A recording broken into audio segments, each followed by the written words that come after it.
27e dimanche du temps ordinaire de l'année C, proclamation du Saint-Évangile de notre Seigneur Jésus-Christ, selon Saint Luc au chapitre 17e. En ce temps-là, les apôtres dirent au Seigneur, « Augmente en nous la foi. » Le Seigneur répondit, « Si vous aviez de la foi gros comme une graine de moutarde, vous auriez dit à l'arbre que voici, déracine-toi et va te planter dans la mer, et il vous aurait obéi. Lequel d'entre vous, quand son serviteur aura labouré ou gardé les bêtes, lui dira à son retour des champs, « Viens vite prendre place à table ».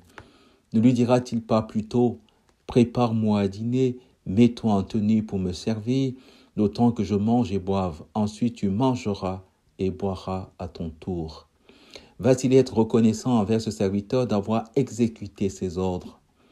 De même, vous aussi, quand vous aurez exécuté tout ce qui vous a été ordonné, dites, « Nous sommes de simples serviteurs, nous n'avons fait que notre devoir. » Une chose est très évidente ce dimanche, c'est que la foi traverse toutes les trois lectures, la première, la deuxième et l'évangile.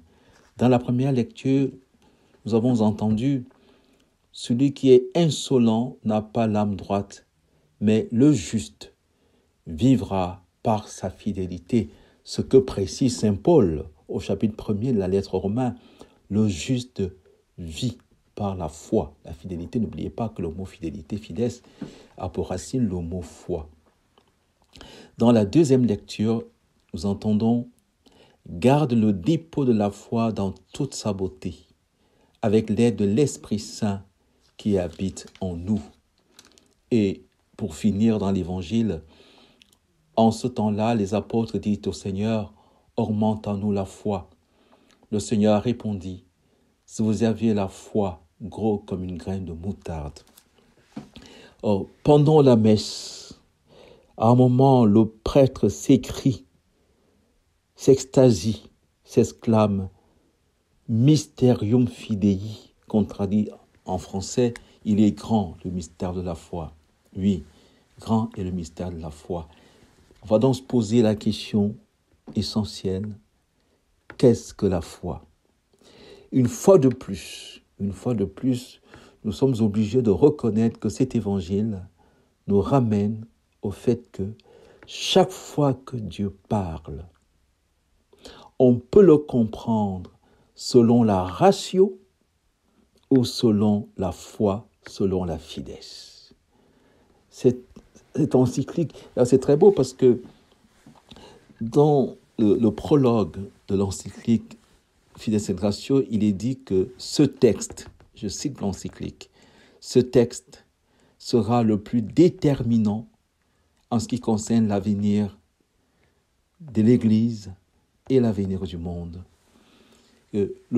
Comment l'intelligence humaine s'épanouit lorsque, dit l'encyclique, lorsque l'objet de la foi réclame d'être compris par l'intelligence et quand l'intelligence, au sommet de sa recherche, admet comme nécessaire ce que lui propose, lui présente la foi. Tout est là, tout est là. Une fois que ce principe est établi, on comprend qu'on entre en théologie comme on entre en philosophie, parce que le pathos de la philosophie et de la théologie, c'est l'émerveillement, c'est la contemplation, c'est la spéculation au sens vrai, au sens noble, c'est-à-dire un regard admiratif. La vérité qui est atteinte par l'intelligence, la vérité qui est atteinte par la foi est source d'émerveillement, source de contemplation. C'est la philokalie, la lectio divina. Écoutez d'ailleurs ce que dit la deuxième lecture. Garde le dépôt de la foi dans toute sa beauté, avec l'aide de l'Esprit Saint qui habite en nous. Or, l'Esprit Saint nous est donné pour nous conduire vers la vérité tout entière. Parce que toute parole de Dieu, comme nous le savons, mais il n'est pas inutile de le rappeler, toute parole de Dieu me communique l'intelligence. L'intelligence. Cette parcelle divine, comme disaient les néoplatoniciens. Et c'est tellement important puisqu'elle est même la première dimension de l'imago Dei, de l'image de Dieu en l'homme. Toute parole de Dieu me communique d'intelligence. C'est ce que dit le psaume 118, verset 104. Tes préceptes m'ont donné l'intelligence. Toute parole de Dieu communique la foi. La foi vient de ce qu'on a entendu, si bien que Saint Paul se déclare malheureux s'il n'annonce pas l'évangile. D'ailleurs, dans la deuxième lecture d'aujourd'hui, c'est « N'aie pas honte de rendre témoignage à notre Seigneur et n'aie pas honte de moi qui suis son prisonnier, mais avec la force de Dieu, prends part des souffrances liées à l'annonce de l'évangile pour susciter la foi. » Et toute parole de Dieu nous communique l'Esprit Saint. L'Esprit Saint, dit Jésus, vous conduira vers la vérité tout entière. Donc, chaque fois que je suis en face de l'Évangile, soit je le lis selon la ratio, selon l'intelligence. Or, quel est le rôle de l'intelligence?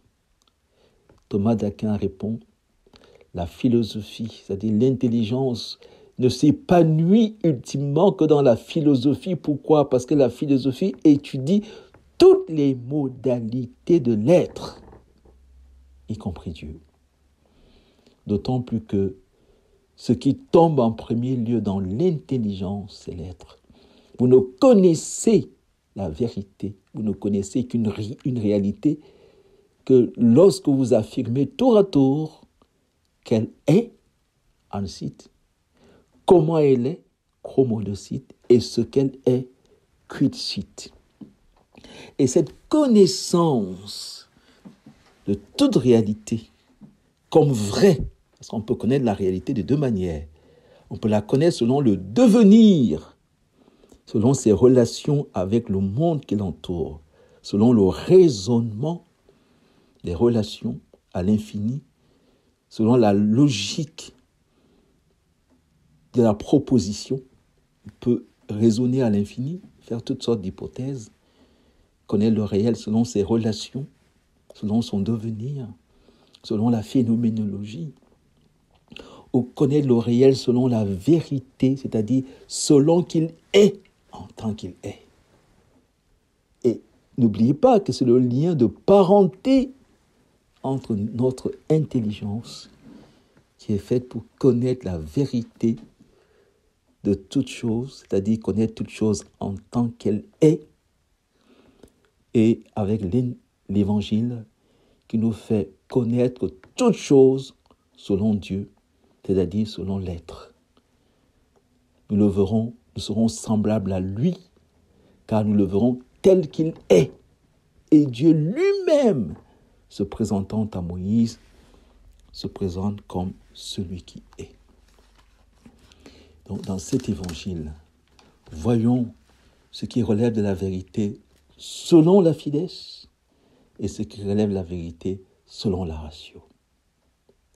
En ce temps-là, les apôtres disent au Seigneur, augmente en nous la foi.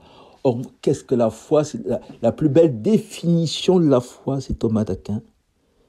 La foi est comme l'anticipation de la vision béatifique. La foi est la lumière ultime sur toute chose. La première lumière, c'est l'intelligence, toutes les modalités de l'être. La deuxième lumière, c'est la foi, lumen fidei. Et la lumière ultime sur le réel, le Saint-Esprit qui conduit vers la vérité tout entière. La foi, comme une certaine anticipation de la vision béatifique, augmente en nous la foi. Oui, l'homme a besoin de Dieu. Oui, l'homme n'est pas l'être premier, il a besoin de Dieu. Il a donc besoin du secours de Dieu. Je regarde vers les montagnes, d'où le secours me viendra-t-il? Le secours me viendra du Seigneur. Le Seigneur répondit, si vous avez la foi comme une graine de moutarde, la foi, confiance absolue en Dieu, du point de vue de la ratio. La foi, l'élévation de l'intelligence pour voir les choses du point de vue de Dieu, dit Aristote. Parce que ce que dit Aristote correspond à la foi, en disant que ceux qui vivent cette élévation, ceux qui contemplent le réel, qui connaissent les choses comme Dieu les connaît, selon leur lumière éternelle, ceux qui sont remontés à la source, ne se sont pas arrêtés en chemin pour regarder les choses, mais les regardent selon la source de l'être. Vivent par moments ce que les dieux vivent toujours. Ils se retournent vers Dieu pour dire, augmente en nous la foi. Et la foi, nous donne le pouvoir sur les choses qui sont autour de nous, parce qu'elle nous met du côté de Dieu. Mais, selon la fidèse, la foi devient, qui est une vertu théologale, devient ce que Dieu lui-même, en nous regardant, ce qu'il a prévu pour nous, parce que Dieu a foi en nous. Ça devient la vertu de Dieu en l'homme. Alors, Seigneur, augmente en nous la foi. La foi, si vous saviez que gros comme un grain de moutarde, vous diriez à cette montagne, déracine-toi. Oui, la foi de Dieu en l'homme, qui dit à la Vierge, oui, tu concevras, tu es vierge, tu concevras le divin. La foi de Dieu en l'homme, qui dit à Pierre, pauvre pécheur, tu es Pierre, sur cette pierre je bâtirai mon église. La foi de Dieu en chacun de nous. Lequel d'entre vous, quand son serviteur aura labouré ou gardé les bêtes, lui dira à son retour, viens vite prendre place à table. Personne ne peut dire cela, sauf Dieu, qui se fait serviteur. Je ne suis pas venu pour être servi, je suis venu pour serviteur. Dieu peut dire à son serviteur, assieds-toi à la table, à ma table. Il nous élève, il nous connaturalise à lui. Il devient celui qui prépare le dîner, il devient la table du dîner, l'autel. Il devient le dîner lui-même, le sacrifice. Dieu nous dit aujourd'hui, mets-toi, prépare, je te prépare un dîner, comme dit Isaïe. Voici que j'ai préparé un festin sur les montagnes. J'ai mélangé mon vin, j'ai tué mes bêtes grasses pour l'homme. Et il va jusqu'à donner son Fils unique. Il nous fait passer devant lui en nous disant, tu mangeras et boiras, et je mangerai et boirai après toi. Va-t-il être reconnaissant avec ce serviteur d'avoir exécuté ses ordres?